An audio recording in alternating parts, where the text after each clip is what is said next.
Eu quero falar sobre um contexto que tem tudo e completamente a ver com aquilo que nós estamos vivendo no país e no mundo inteiro.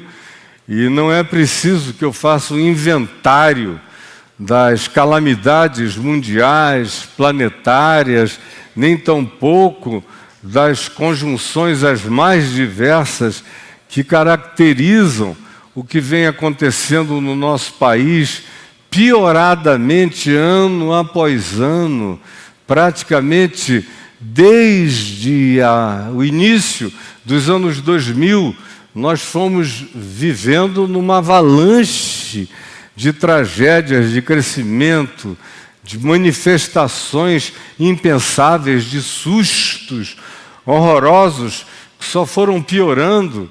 Chegamos a enfrentar coisas que eu, particularmente, jamais pensei que nós teríamos que enfrentar no ambiente tanto nacional quanto no ambiente chamado evangélico, acerca do qual todo mundo que me conhece sabe que eu não tenho nenhuma ilusão há décadas e décadas e décadas.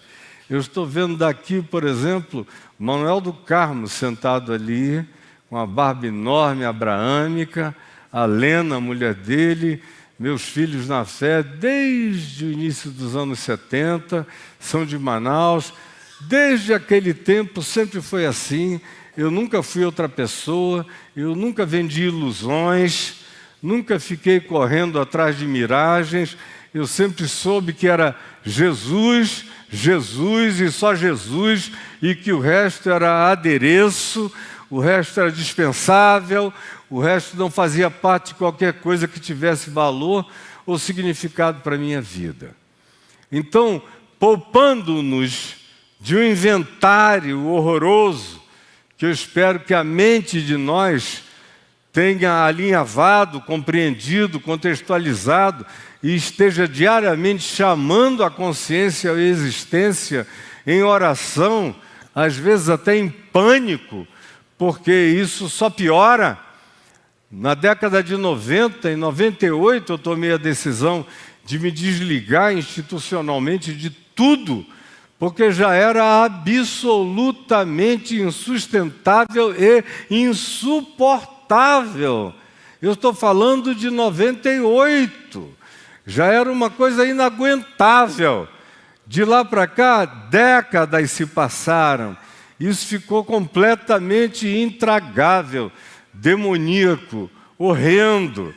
Nem nos piores momentos da Idade das Trevas, nem nas sofisticações pernósticas e perversas da Idade Média, nós vimos coisa semelhante ao que graça para todos os lados do nosso meio, o que produz no coração de gente sensível, de gente que ama, de gente que sonha, de gente que carregou sentimentos proféticos, positivos, acerca do que poderia acontecer de bom nesse país, como, por exemplo, eu vivi esses sonhos nos anos 70 e vi essas possibilidades nos anos 70.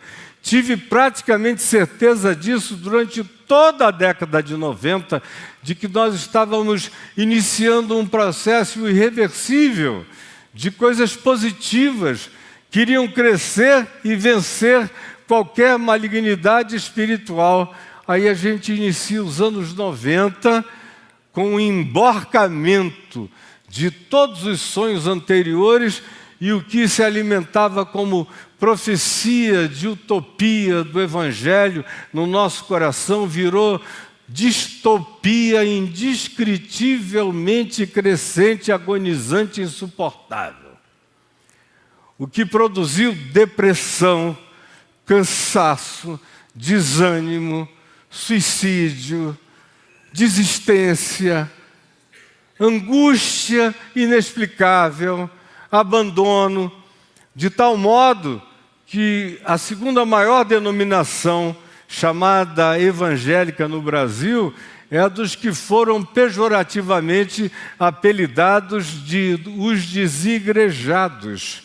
A maior denominação evangélica do Brasil é a Convenção Geral das Assembleias de Deus, com 23, 24 milhões de membros, e a segunda são os que dizem: eu sou de Jesus, eu creio no Evangelho, mas eu nunca mais boto o pé em nenhum lugar chamado templo, não me identifico com coisa alguma chamada evangélica, porque parece ser completamente mentiroso, porque, óbvio, a palavra evangélico significa originalmente aquilo que carrega a qualidade do evangelho. E qualquer um que tenha um mínimo de bom senso, olhando em volta, e qualquer que seja a natureza de sensibilidade, de discernimento, percebendo os acontecimentos, não consegue identificar nada do DNA de Jesus, do berço à ressurreição. Não encontra nada de Jesus em tudo quanto está à nossa volta, num faturamento mafioso, demoníaco, miliciano, perverso, crescentemente satânico no nosso meio. E é isto que ninguém pode olvidar-se de dizer, de falar, mas tem mais do que isso. A gente pode reagir. A gente vai reagir. E a gente não vai desistir, não da instituição. Nós somos filhos da manhã da ressurreição. E foi isso que eu vim falar a vocês aqui em 2 Timóteo, no capítulo 2, no verso 8, quando Paulo diz a Timóteo, a quem ele chama de meu filho: eu conheço a tua avó, Lloyd, conheço a tua mãe Eunice, conheço a tua cepa, a tua raiz, a tua herança, conheço tudo aquilo que você recebeu em casa e tudo aquilo que você recebeu de mim. E eu estou apelando a ti, que venças a tua timidez, que venças a angústia ou a depressividade, a desistência, ou a tentação ao silêncio cansado. Porque eu mesmo estou aqui com os meus dias contados. E tudo que ele diz, escrevendo a partir de uma prisão em Roma, no ano 67, na iminência de ser decapitado como veio a ser, ele fala numa sequência de coisas que são todas aquelas que a gente, para onde quer que olhe, encontra semelhantes, só que em superlativos que o próprio Paulo acharia impensáveis e inimagináveis, mas que são aquelas realidades que a gente vê, assiste e com as quais a gente se confronta. Todavia ele diz no capítulo 2, no verso 8, o seguinte, para Timóteo: lembra-te de Jesus Cristo ressuscitado de entre os mortos. Você pode repetir isso comigo? Lembra-te de Jesus Cristo ressuscitado de entre os mortos. E olha como tudo que gira em volta desse chamado à ressurreição. Porque ele próprio, Paulo, tinha dito aos Coríntios, na primeira epístola, no capítulo 15, que se alguém perder essa esperança da ressurreição, não só é vã a sua fé, a sua pregação, ou qualquer que seja a outra natureza de expressão, mas ele diz que existencialmente será impossível resistir à agonia e à depressão.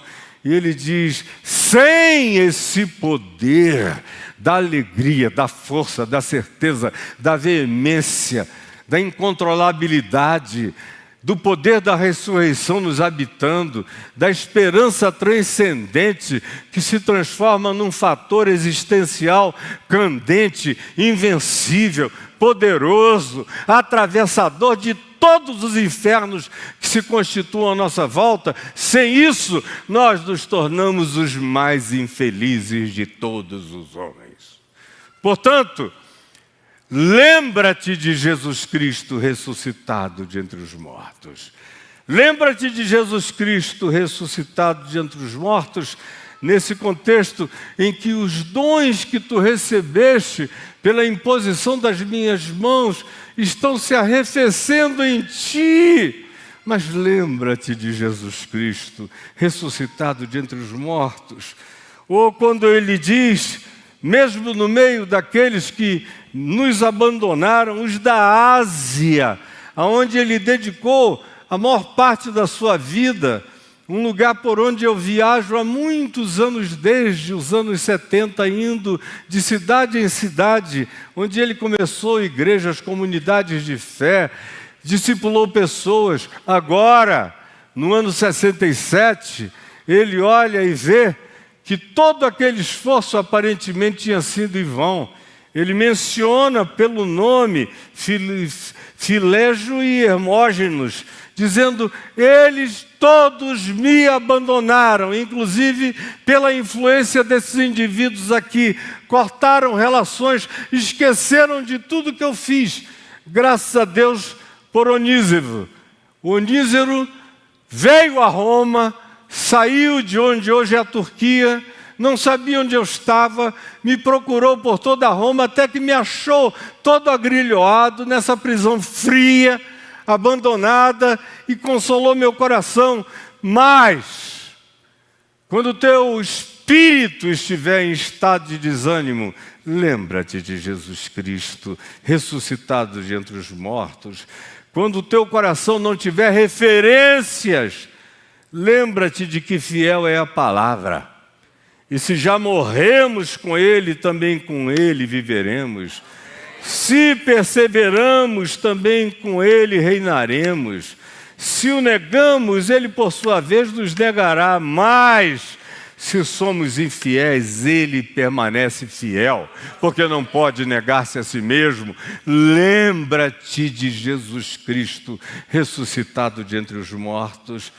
Aí ele diz, quando a tentação dessas conversas eivadas de palavras de perversidades inomináveis, repetidas por todos à tua volta, quiserem te cercar e se transformarem na semântica existencial da tua vida, lembra-te de Jesus Cristo ressuscitado de entre os mortos, porque elas só causam subversão dos ouvintes.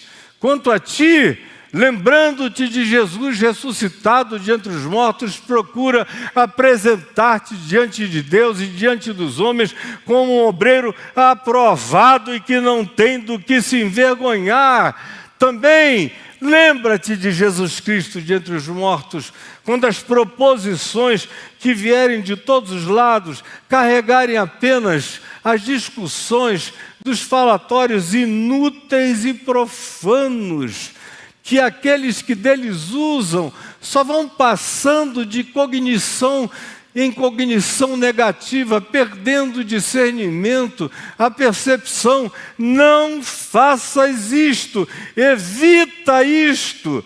Além de todas estas coisas, ele diz, foge das contendas insensatas. Lembra-te das pautas da ressurreição e foge das contendas insensatas e absurdas que só engendram a perversão do próprio coração, destroem não apenas a cognição, mas a piedade enraizada, mais profunda em qualquer um de nós. Não te esqueças, lembra-te de Jesus Cristo ressuscitado de entre os mortos. E quando tu olhares em volta, e tu só vires no meio daqueles que se auto-intitulam ou são intitulados mestres, pregadores, apóstolos, líderes, seres de natureza abjeta, insuportável, nojenta, totalmente antitética em relação a Jesus e ao Evangelho, lembra-te de Jesus Cristo ressuscitado de entre os mortos, sabendo que nos últimos dias os tempos serão difíceis, porque os homens serão egoístas, avarentos, jactanciosos, arrogantes, blasfemadores, desobedientes aos pais, ingratos, irreverentes, desafeiçoados, verdadeiros psicopatas, implacáveis, caluniadores, sem domínio de si, cruéis, inimigos do bem, traidores, atrevidos, enfatuados, amigos dos prazeres e não amigos de Deus, têm forma, cara, gestual, expressão, disfarçatez, de piedade, que só engana aqueles que estejam completamente entupidos na sua cognitividade. Quando vires isso tudo e vires a promiscuidade na qual eles existem em estado de sedução, de pessoas carentes que são aproveitadas, abusadas de todos os modos. É Paulo falando a Timóteo: lembra-te de Jesus Cristo ressuscitado de entre os mortos. Sim, tu, porém, age de outro modo.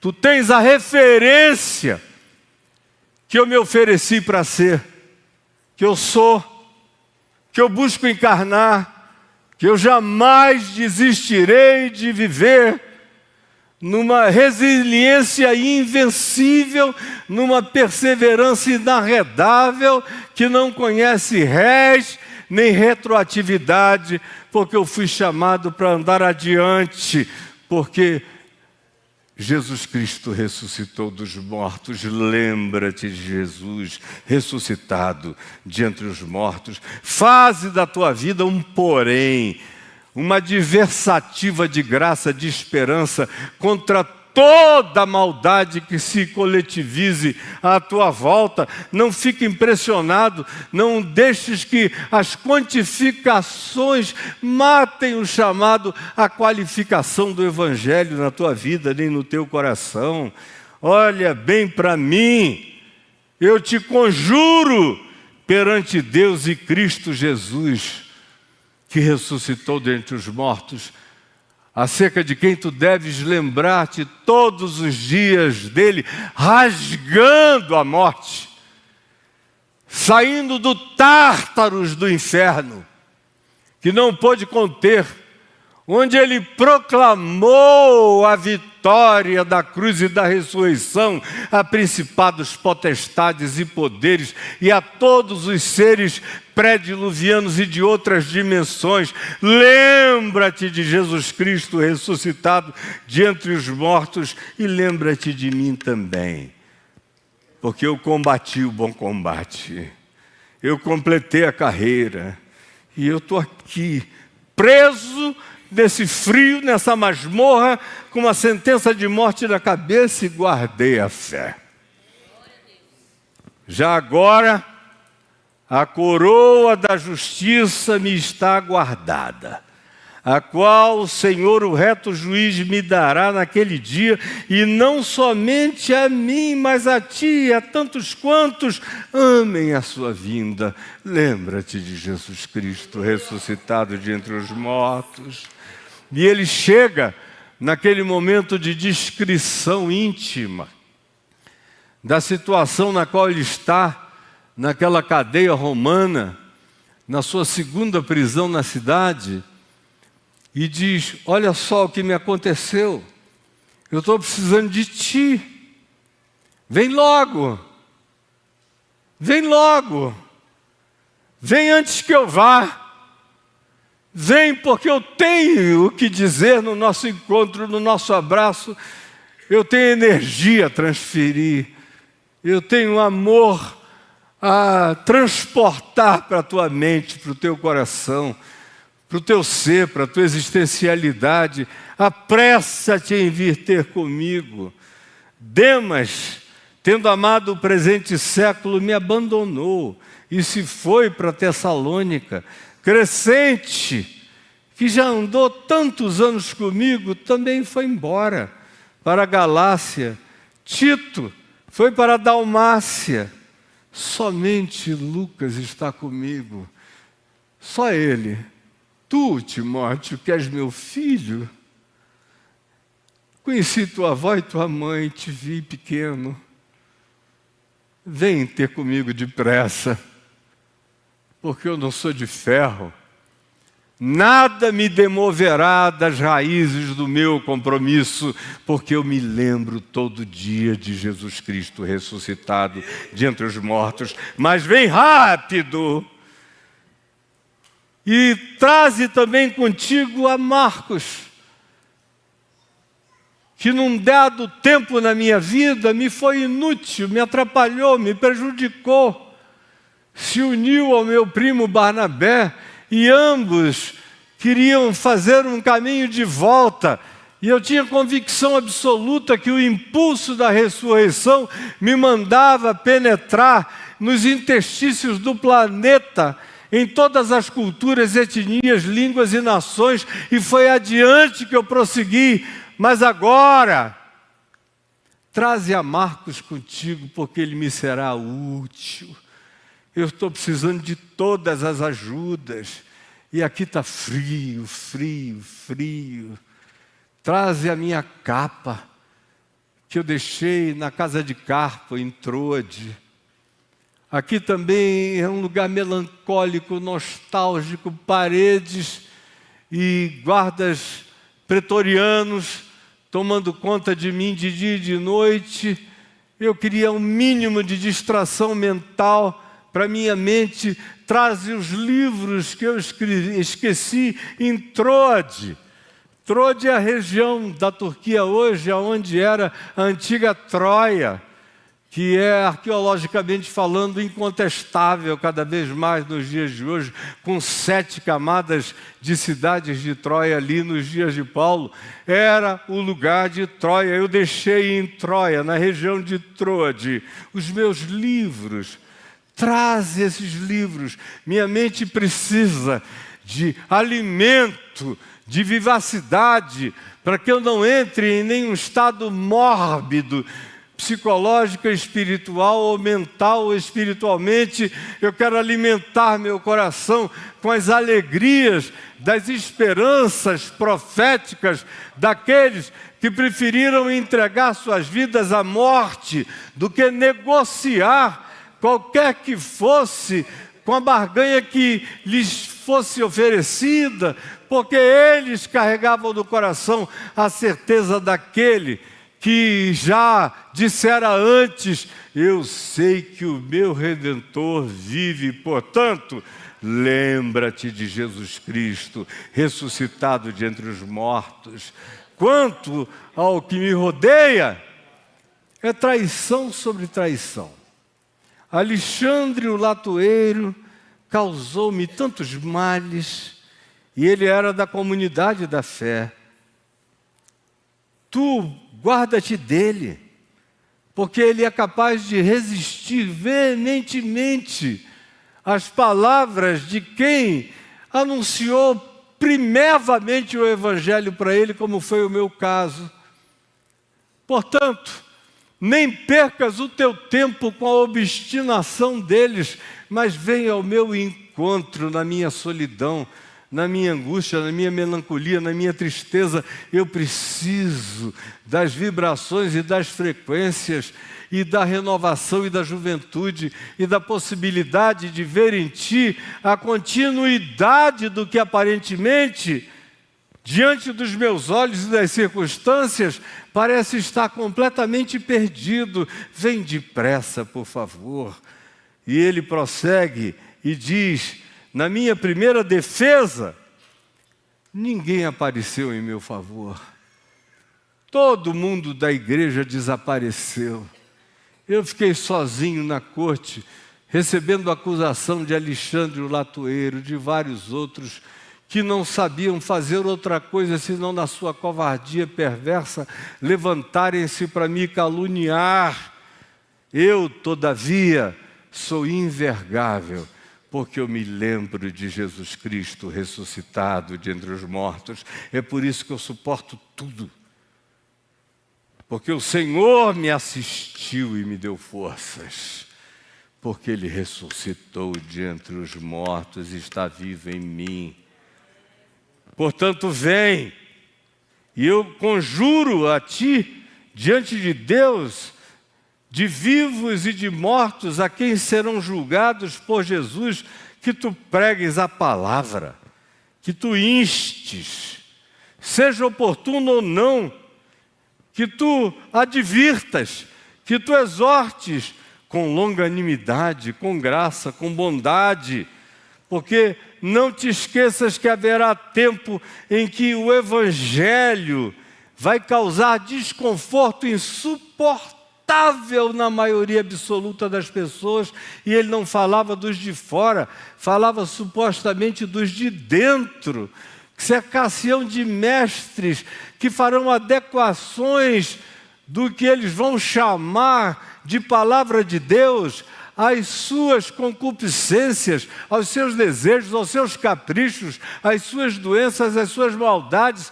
às suas relativizações. Mas eu te conjuro, na presença daquele que ressuscitou dos mortos, não te vergues, não te dobres, não desiste. Antes, sê sóbrio em todas as coisas, suporta as aflições, faze o trabalho de um anunciador de boas novas no mundo, cumpre inteira e cabalmente o teu ministério e não retroajas.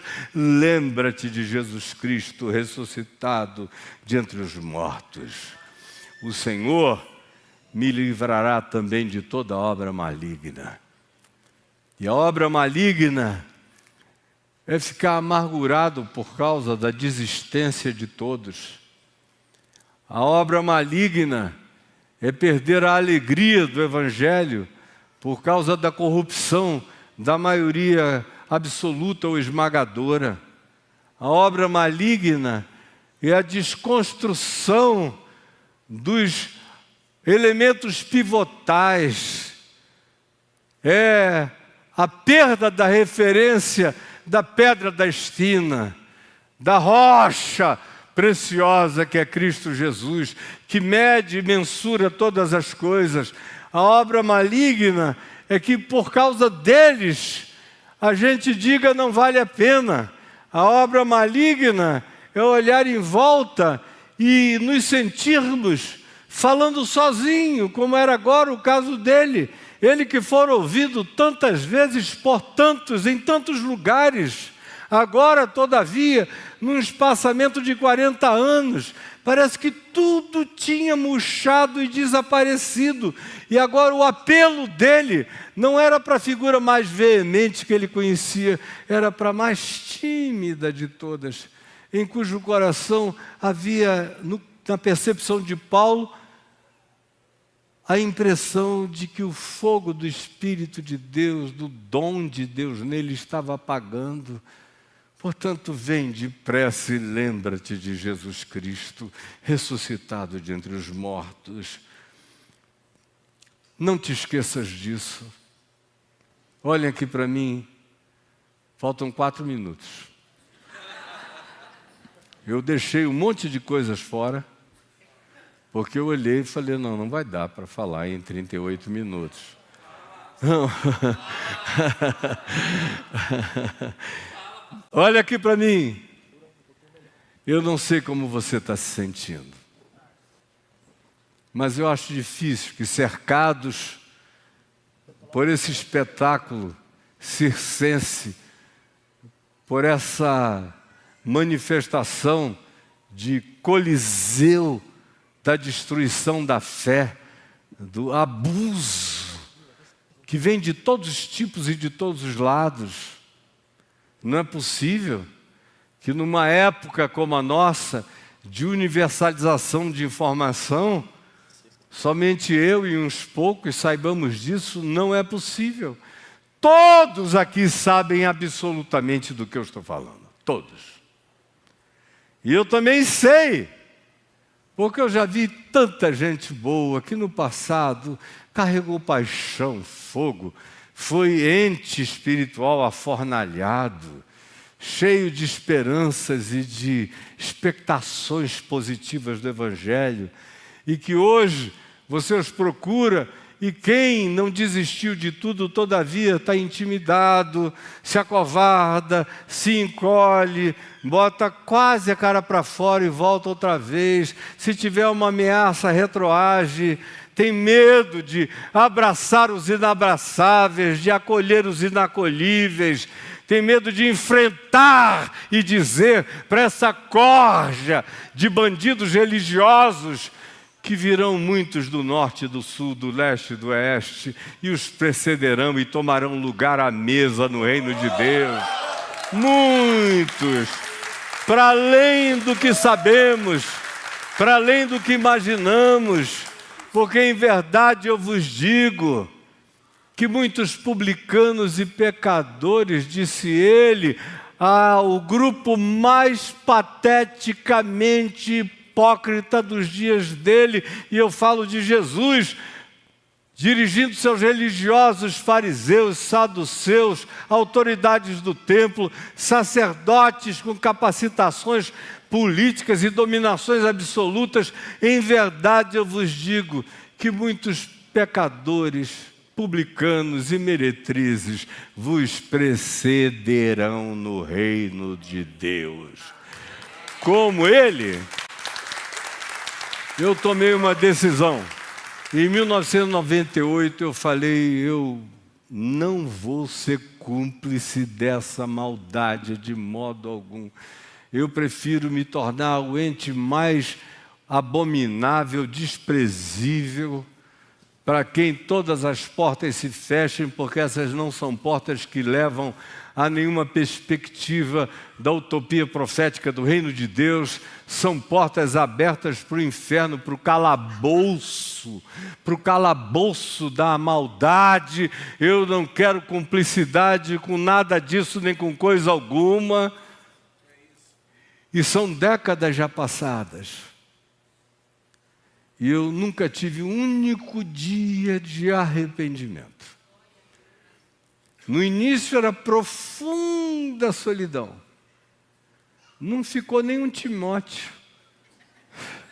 Nem a chance de dizer somente Lucas está comigo.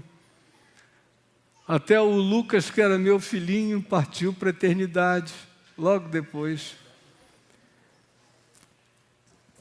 2 anos depois eu podia dizer, somente a Adriana está comigo. Porque no início dos anos 2000 éramos nós dois. Eu estava tão exausto. E ela dizia, meu pai também, mas meu filho ainda nem começou. E ela dizia, no dia que eu falei que estava cansada, ela me deu uma banana. Falou, aqui para você, ó. Eu estou te seguindo desde que eu tinha 18 anos de idade. Tudo que se forjou de fé em mim foi te ouvindo. E agora que eu me tornei tua mulher, agora que você vai incendiar mesmo, tira férias só um pouquinho. Porque você apanhou demais. Mas nós vamos em frente. E eu vou junto com você. E uma coisa é fato dentro de mim. Eu nunca tive dúvida acerca de Jesus Cristo ressuscitado de entre os mortos. Nunca, nunca, nunca, nunca, nunca. Ela sabe que não. E nunca houve um dia de será. Houve até dias em que eu achei que talvez a gente tivesse se mudar para a floresta amazônica, lá para o quilômetro 180 da estrada Manaus-Itacoatiara, para construirmos uma casa na beira do rio Urubu, numa floresta enorme que pertencia ao meu pai, com onças, com cutias, com todo tipo de animal. E ela topou misericordiosamente, porque ela sabia que era só um retiro. Ao mesmo tempo, ela sabia que aonde quer que eu chegava, alguma coisa começava. Mas não conseguia, eu vibrava aquela frequência da ressurreição.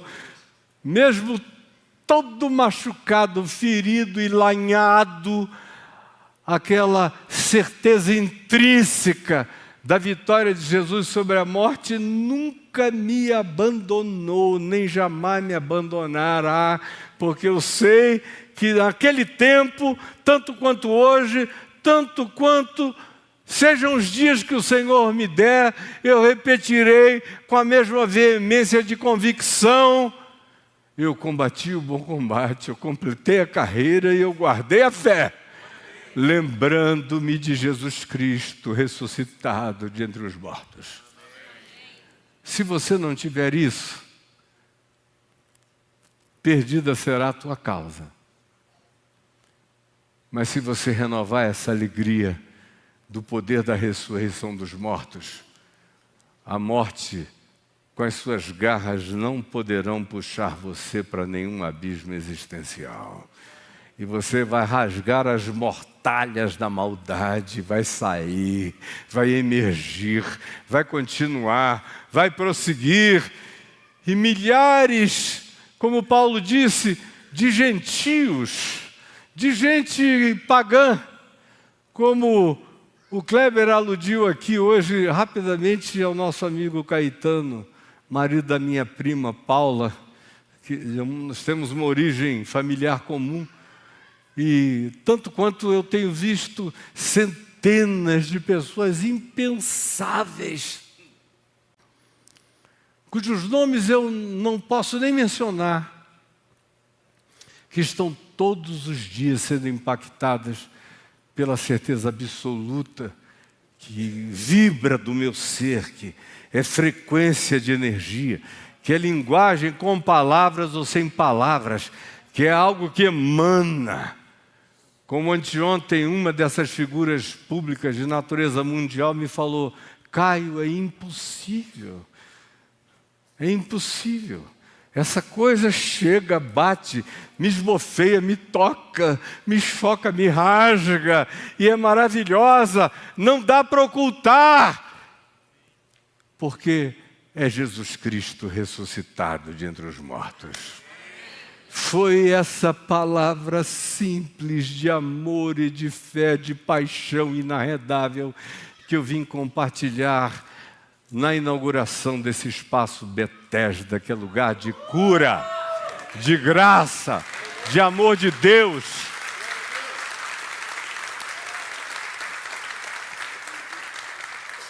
E que vai contagiar muitas outras orações nessa era apocalíptica, que só está começando. Que nós somos mais do que vencedores por meio daquele que nos amou. E que nada, nem ninguém, nem coisa alguma pode nos separar do amor de Cristo. Seja vida, seja morte, sejam coisas do presente, sejam ainda as do porvir, sejam alturas, sejam profundidades, sejam dimensões de todas as naturezas ou qualidades, sejam principados, potestades, manifestações multidimensionais, qualquer que seja a criatura, o alien, qualquer que seja a surpresa multidimensional, não importa, nada pode nos separar do amor de Deus que está em Cristo Jesus. Por isto, eu, você, todos nós e quem quiser, somos mais do que vencedores por meio daquele que nos amou. E não desistiremos, e nem ficaremos amargurados, e nem ficaremos lambendo as feridas, nem auto-vitimados. Nós somos gente o bastante aqui para deflagrar uma revolução sem retorno, em nome de Jesus, em nome de Jesus. Em nome de Jesus, lembra-te de Jesus Cristo ressuscitado de entre os mortos. É tudo o que eu tenho a dizer. O que passar disso é comentário.